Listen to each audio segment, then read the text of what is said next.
Hey, what's up? Today, I've got the Striker Pro Zx on hand from Polk to unbox. As you can tell by the box, this particular Striker Pro is marketed towards the Xbox One, but all that really means is that it's got a little green to it and includes Polk's version of the wireless audio adapter. Otherwise, you could use this with a PS4, you could use it with a Wii U, whatnot. Let me go ahead and open it up.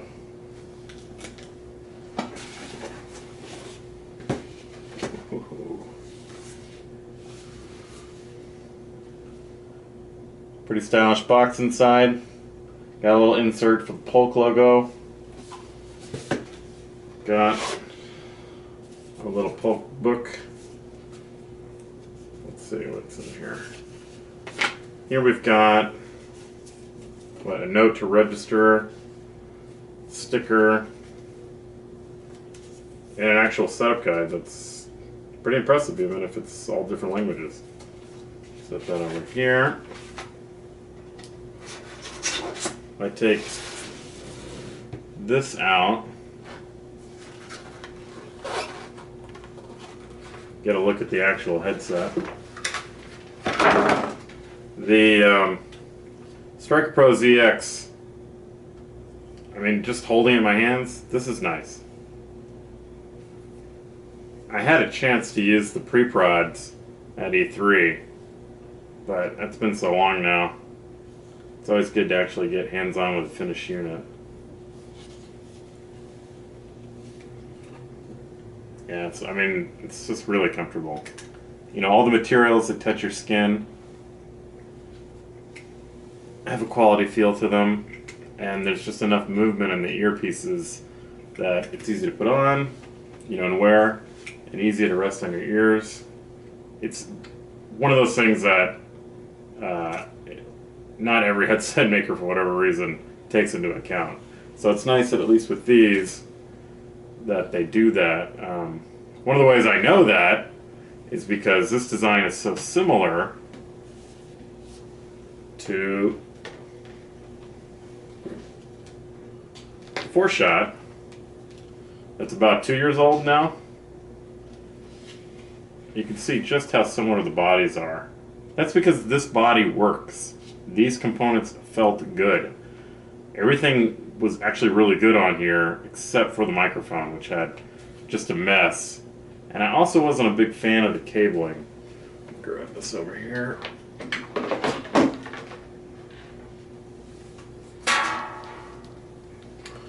This is one of the cables that came with the 4-shot. There's nothing wrong with it. I mean, it's not obvious that it's something that you would care for, but as cables go, it just wasn't a winner for me. And that, of course, had another cable and another cable to try to correct the mic problems, and it just never really worked out. But the weight and the balance of the unit, the drivers were good.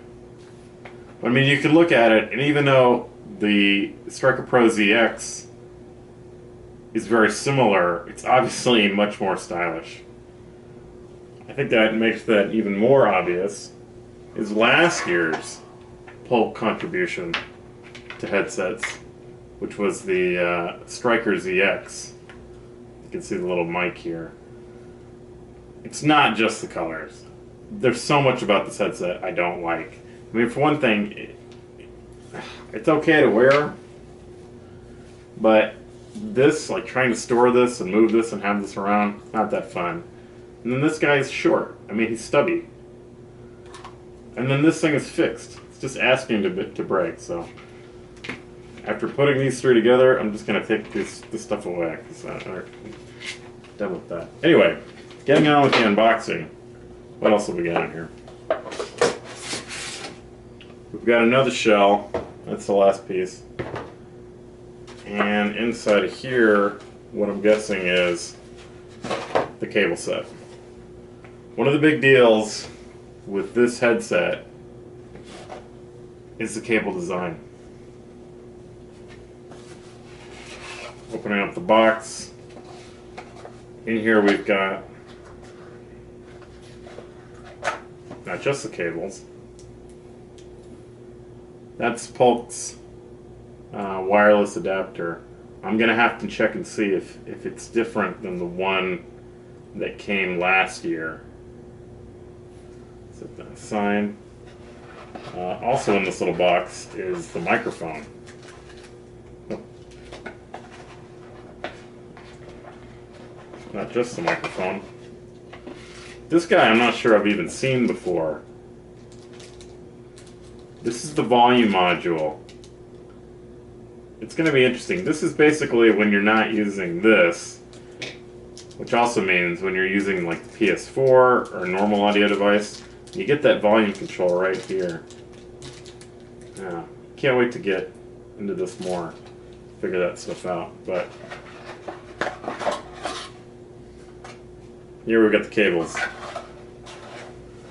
course, I'm skipping over this guy. This is going to be really defining for the Striker Pro Zx. I mean, we know the form factor is great. We know that Polk knows how to do 40mm passive drivers. If they've refined the 4-shot, it's likely to be a winner in terms of audio reproduction, in terms of comfort. But it's that microphone that is going to be a big deal for them. This is a flexible mic design. You can see it just plugs in right here. And this is the mute button. Good, pops in, pops out. For whatever reason, like if we go back to the 4-shot, this actually has the mic built in on this side. You see, I'm not even having a good time getting that out. There you go. It pops, that's unmuted.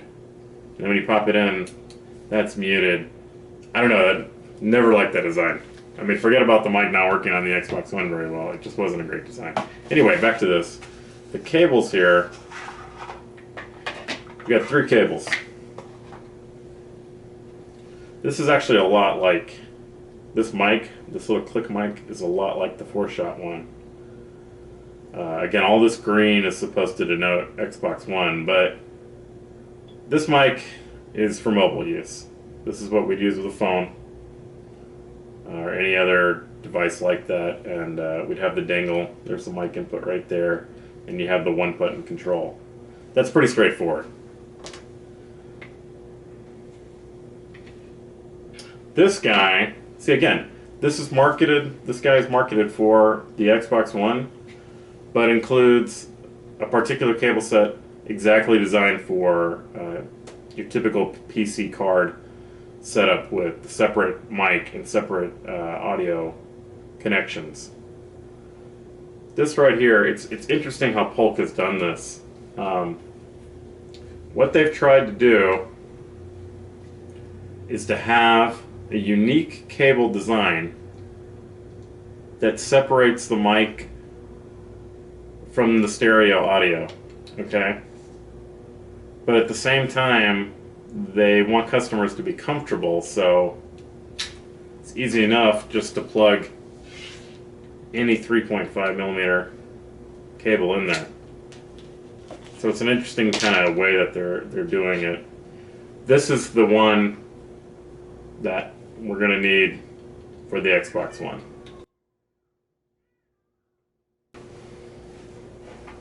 Okay, so I was talking about needing this cable specifically for the Xbox One, and that's if we're going through this guy or if we are going through the new controller design.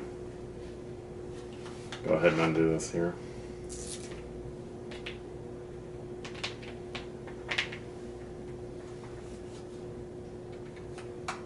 It's exactly like that.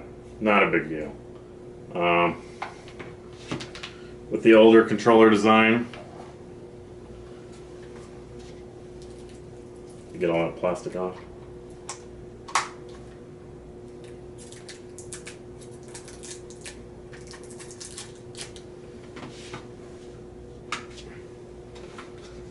It's just like that. And I mean, DualShock 4 is in the other room, but same idea. You just plug it right into the controller. Wii U, gamepad, same idea. You just plug it right into the controller. What I want to know, though, is this guy right here.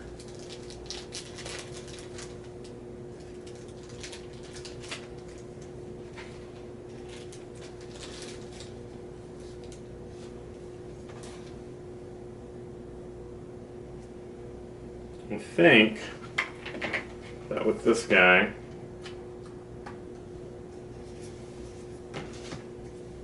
and this guy, we've now got audio control, control volume for the headset right here. If that's not the case, it's going to be disappointing. But anyway, as you can see, it's funny how natural this headset is. Though the mic might be on this part.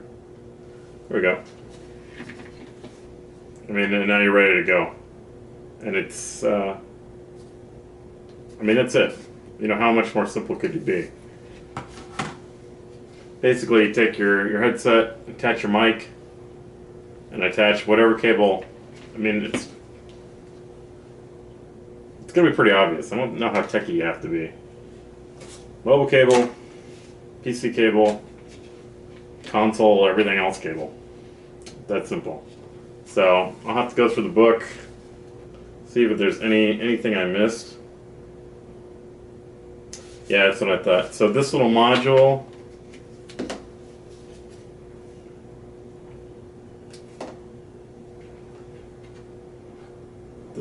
right here that has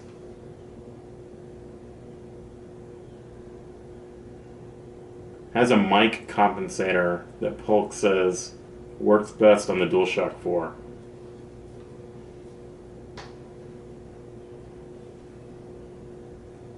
Not actually sure how it works.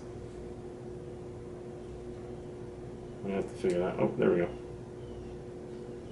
So now it's off, so I guess that should be good for the Xbox One.